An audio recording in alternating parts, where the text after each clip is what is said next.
रहते हुए वहाँ पे एटलीस्ट 5 सुसाइड्स हुए थे। लोन ले रखा था एंड वो उससे चुका नहीं पा रहा था, इसलिए उसने सुसाइड कर लिया। अगर मुझे लगता है आप ऐसे कर लोगे तो आप वहाँ आराम से सर्वाइव कर जाओगे। क्या वो वर्थ इट था? बेटा का पढ़ा हुआ पढ़ाई आपको कभी वेस्ट नहीं जाएगी। इसलिए मेरा इंटरेक्शन बहुत लोग से नहीं था, मेरा कोई ग्रुप नहीं था, मेरे हॉस्टल में तो बिल्कुल भी नहीं था। मैं बिल्कुल भी किसी के रूम जाके शाम में नहीं बैठती थी। कोटा के बारे सुन के लोग दो चीज सोचते हैं, या तो वाओ सो इंस्पायरिंग, या तो फिर ओ माय गॉड इतना pressure, how did you survive. But here's what nobody talks about. मैं कोटा गई थी, बट क्या मैं एक्चुअली नीट का तैयारी करने गई थी? So it's a big fact about me कि मैं कोटा गई थी, बट मैं एक्चुअली में नीट का तैयारी करने नहीं गई थी। मैंने अपने प्रीवियस वीडियो में बताया था कि मेरा क्लास 12th बहुत ही गंदा था, मेरा बेसिक्स बिल्कुल भी क्लियर नहीं था, और उसे क्लियर करने के लिए, मैं अच्छा बेस बनाने के लिए मैं कोटा गई थी। क्लास 12th क्यों ख़राब हुआ ये मैं बहुत ब्रीफली बताती हूँ। पहला तो थोड़ा सा यस मैं डिस्ट्रैक्ट हुई थी फ्रेंडशिप्स एंड ऑल के कारण, एंड उससे भी बड़ा रीज़न ये था कि मेरी तबीयत काफ़ी ख़राब थी क्लास 12th में। मैं एंटायर क्लास 12th मुझे कुछ प्रॉब्लम रहा, तो मेरी तबीयत ख़राब थी, इसके कारण मैं अच्छे से पढ़ नहीं पाई। एंड लास्ट में I anyhow manage to get those 91%, but trust me I know I could perform way far better अगर मैं अच्छे से पढ़ रही होती।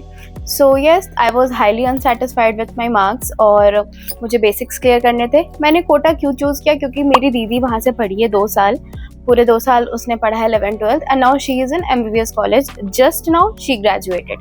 सो एक ब्लूप्रिंट बना हुआ था, हमें पता था कोटा का पढ़ाई कैसे होता है। It was not an experiment. तो I just told my father कि मेरा बेसिक्स अच्छा नहीं है, मेरे आगे फ्यूचर में मुझे बेस अच्छा रखना होगा, क्योंकि I am from science stream. मैं आर्ट्स या ऐसे सेक्शन से नहीं हूँ कि मैं बस ऐसे ही पढ़ के उसे पार कर जाऊँ, क्योंकि साइंस में बहुत सारा बेसिक्स कॉन्सेप्ट्स होता है जो हमें एंटायर लाइफ काम आता है अगर आप पढ़ते हो तो आगे भी। सो सबसे पहला क्वेश्चन है why I went to Kota, ये मैंने आप लोग को बताया। एंड बहुत ये कोटा का डायरेक्ट एजम्पशन या तो डॉक्टर या तो इंजीनियर से है।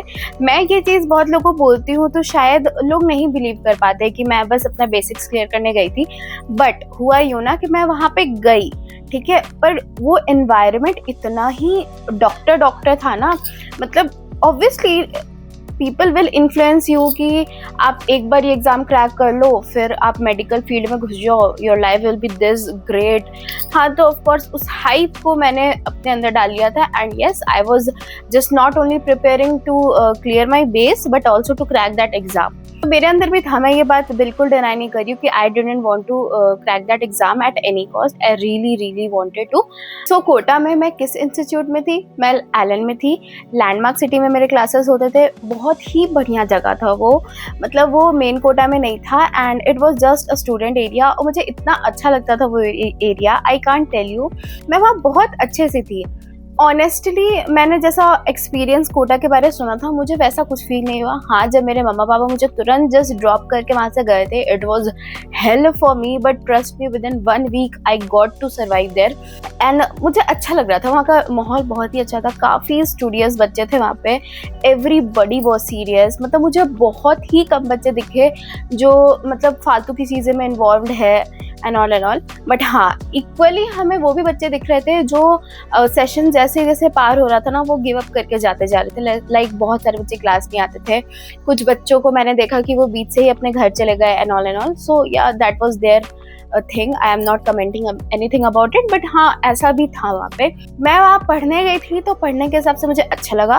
मेरे वहाँ रहते हुए वहाँ पे एटलीस्ट 5 सुसाइड्स हुए थे, एंड इतना ज़्यादा उस टाइम लगातार हुआ था ना कि मेरे सारे टेस्ट भी कैंसिल हो गए थे अगले 3 महीने तक। इतना ज़्यादा वहाँ पे था, जबकि ऐसा कभी हुआ नहीं था, हर 25 डेज में टेस्ट होता था। फिर भी मुझे लगता है मुझे उस टाइप का प्रेशर या डर नहीं लगा था। प्रेशर था, प्रेशर पढ़ने का था। अपने आसपास देखते थे तो लगता था ओ माय गॉड, सच में लोग इतना पढ़ रहे हैं, मुझे इससे भी ज़्यादा पढ़ना है, ये वाला प्रेशर था। बट आप उस प्रेशर को पॉजिटिव वे में लोगे तो इट्स गुड। हाँ, कभी कभी बहुत ओवरवेल्म फील होता था कि मैं कुछ नहीं कर पा रही हूँ, मेरे से नहीं हो पा रहा है, बट दैट वाज नॉर्मल, वो आपको कहीं भी लगता है। तो मेरा वहाँ एक टिपिकल दिन कैसा था? सच बता रही हूँ, ऑनेस्टली बता रही हूँ, मैंने वहाँ बहुत ज़्यादा ही पढ़ाई किया था, लाइक अपने कंफर्ट जोन से बाहर जाके। मेरा क्लास 1:30 तक ख़त्म हो जाता था, सुबह 7 बजे से रहता था, एंड उसके बाद मैं जस्ट आती थी रूम में, खाना खाती थी, एंड 2:30 तक मैं लाइब्रेरी में रहती थी। वहाँ पे 7 बजे तक गर्ल्स लोग का टाइम था, मैं वहाँ 7 बजे तक रहती थी एनी हाउ। एंड फिर मैं घर आती थी, मतलब घर नहीं, ऑफ कोर्स मैं हॉस्टल आती थी। Then I used to study और रिवाइज अ बिट, खाना खाती थी, मैं सो जाती थी। That was the routine entire year. मतलब मैंने ऑलमोस्ट 90% ऑफ द डेज मैंने ऐसे ही बिताया है। मैंने काफ़ी, मतलब पढ़ाई तो ऐसा ही करना पड़ता था वहाँ, क्योंकि आप 16 आवर्स भी पढ़ रहे हो ना, आपको आसपास देख के लगेगा आप कम पढ़ रहे हो, वो ऐसा माहौल था। तो हुआ यूँ कि मैं कोटा गई, जाने के 15 डेज के अंदर ही मैं बीमार पड़ गई। वो वहाँ से मेरा स्टार्टिंग हुआ, एंड वो चीज़ बढ़ते गया। मुझे हेल्थ इश्यूज काफ़ी हो रहे थे वापस से, एंड ये चीज़ तो बहुत ही कॉमन है, आप बाहर जाओ स्पेशली कोटा वगैरह में तो ये बहुत ही कॉमन है, बच्चे बीमार हो जाते हैं। मुझे पहले से प्रॉब्लम था, वो प्रॉब्लम्स थोड़ा और बढ़ते गया। मुझे 2 बार हैदराबाद भी जाना पड़ा एंड ऑल करके, जस्ट चेकअप्स एंड ऑल। उसके कारण पढ़ाई मेरी छूट रही थी, काफ़ी छूटी। फिर भी मैंने बहुत हद तक ट्राई किया कि मैं उस पेस में चलूँ, but it was near to impossible कि आप इतना क्लासेस मिस करके भी एकदम एग्जैक्टली पेस पे चलो, but I was trying my best. एक पॉइंट ऐसा आया, लाइक 3-4 महीने बाद I was completely giving up in terms of my health. So मेरी मम्मा आ गई मेरे साथ रहने। Oh my god, that was so turning point for me. मतलब वो सब कुछ छोड़ के मेरे पास रहने आ गई। मम्मा मेरे साथ आराम से 4-5 महीने रही। वो मेरे साथ मेरे ही हॉस्टल रूम में रहती थी। वो मुझे खाना बना के देती थी, इंडक्शन रख लिया था उन्होंने, ऐसे करके मम्मा रही तो मेरा तबीयत बेटर होने लगा धीरे धीरे। सो मेरे लिए सबसे बड़ा प्रॉब्लम ये हो चुका था। स्टूडेंट्स के बारे में मैं बोलना चाहूँगी, मुझे वहाँ एक चीज़ बहुत ऑफ लगता था। लाइक एक्चुअली होता क्या था ना, कि बच्चे लोग पढ़ रहे हैं, उसके कारण आई थिंक उन्हें लगता था ना कि they have got the right to act any way with anybody, like act the most selfish way possible। मतलब ठीक है, एक पॉइंट तक ये बात सही है कि मुझे पढ़ना है, I'll not allow anything nonsense, okay? But वो कुछ ज़्यादा ही था वहाँ पे, लगता मतलब कुछ भी था, मुझे वो चीज़ पसंद नहीं आता था। इसलिए मेरा इंटरेक्शन बहुत लोग से नहीं था, मेरा कोई ग्रुप नहीं था, मेरे हॉस्टल में तो बिल्कुल भी नहीं था। मैं बिल्कुल भी किसी के रूम जाके शाम में नहीं बैठती थी। मेरे आसपास सीनियर्स थे जो मुझे बहुत ही मानते थे, मुझे डाउट होता था, मैं उनसे पूछने जाती थी, बस मेरा इतना ही इंटरेक्शन था। क्लास में 1-2 फ्रेंड्स थे जो अभी भी मैं उनसे टच में हूँ। बहुत लोग ये भी सुनते हैं कि कोटा में जाके लोग बहुत डिस्ट्रैक्ट हो जाते हैं। हाँ, ऐसा होता है, मतलब बहुत शायद ऐसे होते हैं बच्चे जो गलत चीज़ों में घुस जाते हैं। लाइक जब थी वहाँ पे तो मैंने सुना था कि एक बच्चे ने सुसाइड किया है बिकॉज उसने मार्केट से लाखों का वो लोन ले रखा था, एंड वो उससे चुका नहीं पा रहा था, इसलिए उसने सुसाइड कर लिया। So I don't know the exact story, but yeah that was the thing, मुझे मेरे सर ने बताया था, मैं इधर उधर से सुन के नहीं बोल रही हूँ। सो ऐसी भी चीज़ें हैं, बट मैं अपने बारे में बोलना चाहूँगी, मुझे कुछ खास डिस्ट्रैक्शन तो वहाँ नहीं हुआ था, क्योंकि मेरे वहाँ फ्रेंड्स नहीं थे, ऑफकोर्स मैंने बनाए भी नहीं थे, बट मैं खुद ही में वो चीज़ में थी कि मुझे अपना हेल्थ ठीक करना है और मुझे पढ़ना भी है। ये बैटल मेरे खुद ही में चल रहा था, मैं और क्या ही करती वहाँ पे। सो मेरा नीट स्कोर आप लोग जानना चाहते होंगे कि मेरा नीट स्कोर 520 अराउंड था। मेरे पेरेंट्स काफ़ी प्राउड थे, उन्हें लगा कि फर्स्ट अटेम्प्ट में along with health issues I scored pretty well.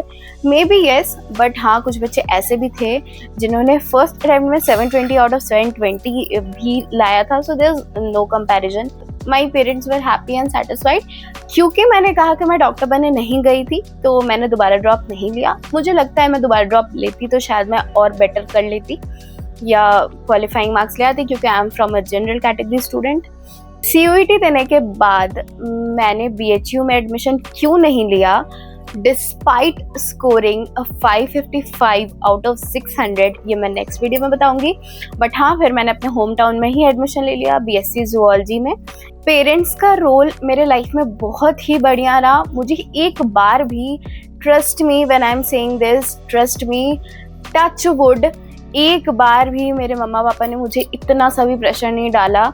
वो तभी डालते हैं जब वो देखते कि हम पढ़ नहीं रहे। लाइक मैं और मेरी दीदी, हम लोग दोनों का, पेरेंट्स का बहुत रोल रहता है हम लोग दोनों की पढ़ाई में। जब हम लोग अपने कैपेबिलिटीज़ के अराउंड नहीं पढ़ रहे होते तभी वो हमें डांटते हैं। मुझे पता था, और मैं तो अपनी मम्मा के सामने ही थी, कि जितना हो सकता था मैंने किया। So they never forced me and उन्होंने हमेशा यही कहा, you are doing good, you will perform better, don't worry, whatever is the thing, we are happy with it, we don't want anything, मतलब you just be happy, just do your work and don't expect anything, ऐसा था।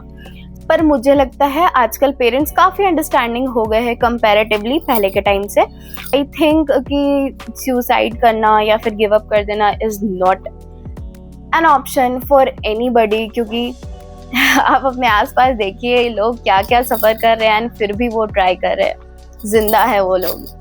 Okay, so the last part of this video is will I recommend you to go to Kota? Yes, definitely. आप बिल्कुल जाओ अगर आप वहाँ जा सकते हो, because that is a very unique place to experience life. अगर आप वहाँ पे प्रेशर हैंडल करना सीख जाते हो देन आप लाइफ में सब कुछ हैंडल कर सकते हो। क्योंकि मेरे पापा बोलते हैं कि अभी हम लोग को लाइफ में कितना सारा प्रेशर आना बाकी है, ये तो कुछ भी नहीं है।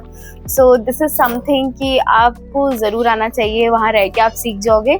अगर आपका वैसा विल पावर है, if you have that capability to cope up with that pressure, मतलब आप जानते हो कि आप उतना जल्दी गिव अप नहीं करोगे, देन प्लीज़ गो। हाँ, एक है वो थोड़ा सा एक्सपेंसिव हो जाता है, क्योंकि हॉस्टल एंड कोचिंग इंस्टीट्यूट का फ़ी काफ़ी होता है। लाइक मैं जिस हॉस्टल में रहती थी उसका फ़ी 16.5K पर मंथ था, प्लस उसके साथ इलेक्ट्रिसिटी बिल भी और देना पड़ता था जो अराउंड 18-19,000 तो पर मंथ हो जाता था। एंड एरन का फ़ी मैंने 1.5 lakhs दिया था, वो भी एक बार में पेमेंट हुआ था। So yes, it is expensive, but if you can afford once then please go there, because that is a beautiful place. हाँ, लोग वहाँ डिस्ट्रैक्ट भी होते हैं, but it's your duty to stay in your path, whatever the situation is. अगर मुझे लगता है आप ऐसे कर लोगे तो आप आराम से सर्वाइव कर जाओगे। हाँ, वहाँ पे ऐसा होता है कि आप एक भी चीज़ अगर टाइम टू टाइम नहीं कर रहे हो ना, आप एक भी क्लास मिस करते हो ना, तो आप 10 days पीछे हो जाते हो। That is the real problem, मैंने भी काफ़ी फेस किया है। मुझे वहाँ के लोग काफ़ी पसंद है। मुझे मेरी वार्डन, मेरे हॉस्टल में 5 वार्डन चेंज हुई थी, मुझे वो सारी ही बहुत अच्छी लगती थी। People there are so sweet. One thing मैं बिल्कुल बोलना चाहूँगी कि क्या कोटा का पढ़ा हुआ, क्या जिस मकसद से मैं कोटा गई थी अपना बेस क्लियर करने के लिए, क्या वो वर्थ इट था? Trust me, that was way more worth it than I thought. मुझे आज तक मेरे ग्रेजुएशन डिग्री में वो कॉन्सेप्ट्स इतने काम आ रहे हैं, मैं आप लोगों को क्या बताऊँ। मैं अपने आसपास देखती हूँ लोगों का वो कॉन्सेप्ट क्लियर नहीं है जो मेरा है, जिसके कारण मुझे केमिस्ट्री ये सब सब्जेक्ट में कोई प्रॉब्लम्स नहीं आ रही, क्योंकि मेरा वो बेसिक्स क्लियर था। और मेरे सर हमेशा बोलते थे वहाँ पे कि कोटा का पढ़ा हुआ पढ़ाई आपको कभी वेस्ट नहीं जाएगा। नॉट स्पेसिफिकली कोटा, आपका पढ़ा हुआ पढ़ाई कभी वेस्ट नहीं जाएगा। एंड ट्रस्ट मी, कोटा का पढ़ा हुआ पढ़ाई आपको कभी वेस्ट नहीं जाएगा, वो आपको लाइफ में हर पॉइंट काम आएगा। तो इस वीडियो में मैंने सारे क्वेश्चंस शेयर किए, बट वही बस CUET का मैं आप लोगों को नेक्स्ट वीडियो में बताऊंगी। अगर आप लोगों को ये वीडियो हेल्पफुल लगी हो so please subscribe my channel and comment below अगर आपको और कुछ पूछना हो। See in the next one, bye.